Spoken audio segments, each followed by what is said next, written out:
Negative way में जाना जाता है, उसको हम प्रोडक्टिव वे में यूज करें तो हम समझते हैं अपनी श्रम शक्ति का उपयोग करके हम एक डेवलप्ड राज्य के रूप में, डेवलप्ड देश के रूप में हम ख्याति प्राप्त कर सकते हैं, चाहे हम डेवलप्ड राज्य हो सकते हैं। तो इसका नमूना ही हस्तकला है, जिसको छोटे छोटे लेवल पर माइक्रो एंटरप्रेन्योरशिप कहें या छोटे छोटे उद्यमी होते हैं, उनको ट्रेन करके गांव में जो कहीं जा नहीं सकते हैं वहीं पर उनको रॉ मटेरियल मुहैया करा करके और उनको ट्रेनिंग दे करके उनकी कला को हम उत्पादक को जो हम उत्पादन करते हैं उसका मार्केटिंग करके उनके अच्छे दाम अगर हम दिलाते हैं तो निश्चित तौर पर जो ग्राम जो स्वावलंबन की बात हम करते हैं, जिसकी कल्पना महात्मा गांधी जी ने कभी की थी, जो हमारे पास सीखा है, ये सबसे बढ़िया उदाहरण है। और इससे बड़ा चीज़ कुछ भी नहीं हो सकता है कि आप कहीं पर जा रहे हैं, किसी क्षेत्र में काम कर रहे हैं, आप किसी को मदद कर सकते हैं, लेकिन किसी को इतना जागरूक बना दीजिए और इतना सशक्त बना दीजिए कि अपनी मदद वो खुद कर सकता है, जिसको सेल्फ डिपेंडेंट करते हैं, तो इससे बड़ा कोई काम नहीं होता है। और इसके लिए मैं धन्यवाद देना चाहता हूँ नाबार्ड संस्था को और जो पीएनबी संस्था है RCT जिसको सेक्टी बोलते हैं, जिसके डायरेक्टर हैं, जो इस तरह के रोज़गारों में लिंकेज करते हैं, बैंक लिंकेज करते हैं और नाबार्ड ट्रेनिंग देता है और नाबार्ड ग्रांट भी देता है एक इनोवेटिव आइडिया के लिए, जो छोटे छोटे सूक्ष्म उद्यमी तैयार करता है और ख़ास करके इस गांव में, ताकि गांव के लोग का जो श्रम है वो श्रम वेस्ट नहीं हो, जो उनकी क्षमता है वो वेस्ट न हो, और क्षमता को एक गुणवत्ता के रूप में कैसे यूज कर करके उनके प्रोडक्ट को बाहर बेच करके या उसी चीज़ को उनको पुनः उनका जो फ़ायदा हो उनको दे देने से उस क्षेत्र का विकास होता है। क्योंकि गांव का जब विकास होगा, गांव के लोगों का विकास होगा, गांव के लोगों के जो गरीब हैं, जो गरीबी रेखा से नीचे जी रहे हैं, उनमें जब आर्थिक संपन्नता आएगी तो निश्चित तौर पर जो देश और जिस बिहार की और जिस भारतवर्ष की हम कल्पना करते हैं, सही मायने में वह स्वावलंबन हो जाएगा और स्वावलंबन हो करके अपने पैरों पर खड़ा हो जाएगा। और भारत की जो गाथा है, जो हम सदियों से जिसको सोने की चिड़िया कहते हैं, यहीं से हम सोने की चिड़िया पुनः जो हमारी गौरव गाथा है वो स्थापित होगी, और यही सबसे बड़ा माध्यम है। और इस क्षेत्र में आपकी विधायक हैं जो इसी क्षेत्र से जुड़ी हुई हैं और गरीब घर से आई हैं और मेहनत कर करके आगे बढ़ी हैं। इनको पता है कि कैसे मेहनत करके आगे बढ़ा जाता है, और आप लोग को भी इनसे सीख लेनी चाहिए। आप भी गरीब बहनें हैं, आप भी गरीब घर से आई हैं, आपके भी बच्चे छोटे छोटे हैं, आपके भी सपने होंगे, तो यही एक माध्यम है जो आप सपने को साकार कर सकते हैं, क्योंकि यही एक प्लेटफॉर्म है। और मैं बाल ज्योति के जो डायरेक्टर हैं, बाल ज्योति के जो अध्यक्ष हैं, सचिव हैं, उनके सहयोगी हैं, सभी को मैं साधुवाद देना चाहता हूं कि आप सब युवा हैं और पढ़े लिखे हैं, और आपने अपनी पढ़ाई का जो सदुपयोग इस गांव में करना चाहा, इससे बढ़िया कोई चीज़ नहीं है। क्योंकि लोग शहरों में जा कर के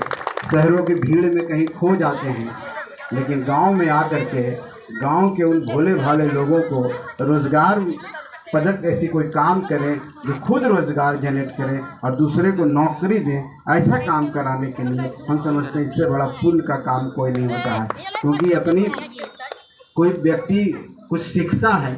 तो सिर्फ अपने में सीमित रख देता है, लेकिन जब उसके अंदर कोई गुण होता है और उस गुण को दूसरे को देता है, वही शिक्षा है और वही महानता उसी को कहते हैं, उसी को सामाजिकता कहते हैं और उसी को हम परोपकार कह सकते हैं। तो आपने जो सीखा है किसी भी क्षेत्र में हो, चाहे सामाजिक क्षेत्र में हो, आप फैशन डिजाइनिंग किए हैं, वहाँ से आपने जो सीखा है और सीख करके महिलाओं को अपने ट्रेनिंग किया है, NGO के माध्यम से आप काम किए, सीतापुर में काम किए, बंगाल में काम किए और विभिन्न जगह पर जो आपका एक्सपोजर है उसका फ़ायदा उठा करके इन महिलाओं को आप इनको सिखा रहे हैं। हम समझते हैं कि जितना ट्रेंड होगी, ये 90 महिलाएं आज जीविका दीदी जो है वह ट्रेंड हो करके आने वाला समय में ग्रुप 900 हो जाएगा, 9000 हो जाएगा, 90,000 हो जाएगा, 9 लाख हो जाएगा, और इसी तरह से बढ़ते बढ़ते करोड़ों की संख्या में हो जाएगा। और इस देश का जो GDP है वो अपने आप इनके सहारे बढ़ जाएगा, यह राज्य अपने आप स्वावलंबन की ओर बढ़ जाएगा। कोई भी सरकार सिर्फ सहायता करती है, जो बैंक हमारे हैं और ये हमारे जो नाबार्ड संस्था हैं आपको मार्गदर्शन दे सकते हैं, आपको ट्रेनिंग दे सकते हैं, आपको सहयोग कर सकते हैं, आर्थिक रूप से थोड़ा सहयोग कर सकते हैं, लेकिन आगे बढ़ना आपको होगा।